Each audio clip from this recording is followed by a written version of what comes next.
Eu pedi para colocar em destaque esses dois trechos. Moisés tardava. Olha que interessante isso. O homem que nos tirou da terra do Egito.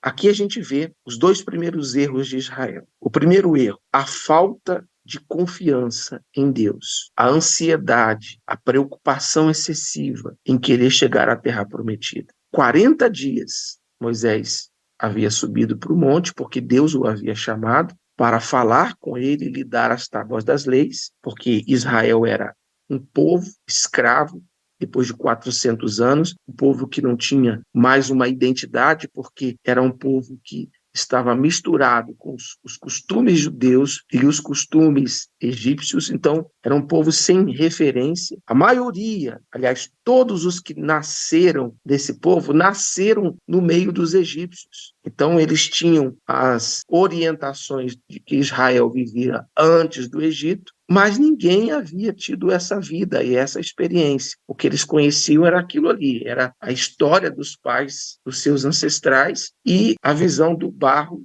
e do tijolo diante de si e dos chicotes e açoites e das leis e das regras de Faraó. Então, Deus precisava dar uma identidade para esse povo. Deus queria fazer esse povo uma nação. O objetivo era esse. E por isso ele reservou esse espaço com Moisés, esses 40 dias no Sinai, para passar para Moisés o que ele queria, como é que ele deveria ser, quais regras eles deveriam adotar, como seria a vida desse povo antes, as regras seriam dadas antes desse povo entrar na terra que Deus o havia prometido, para que lá esse povo vivesse segundo os moldes de Deus, como nação, não mais como um povo. Mas Moisés, que estava ali com Deus, para ele, imagina você naquele culto que você está, aquele culto está maravilhoso, né? Presença de Deus perceptível, você ouvindo a palavra, se renovando, se fortalecendo. Para você, 2 horas de reunião passam voando. 40 dias e 40 noites para Moisés ali com Deus eram como se fossem alguns minutos. Ele estava ali focado, concentrado, e Deus com Moisés. Mas para o povo que estava ali embaixo esperando,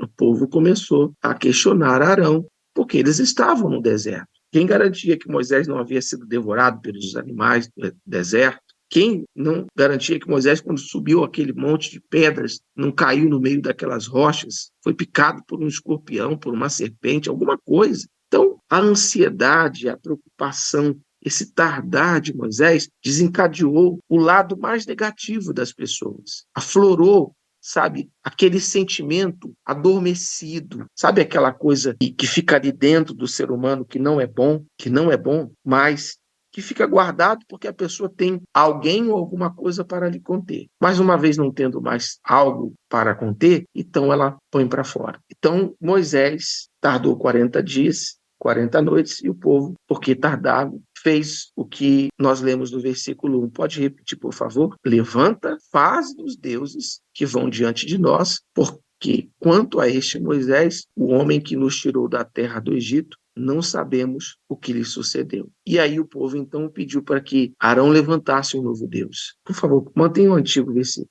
Mude quando eu pedir para que eu consiga acompanhar aqui. Então, o homem que nos tirou da terra do Egito. Esse foi o segundo problema. Esse foi um grave problema.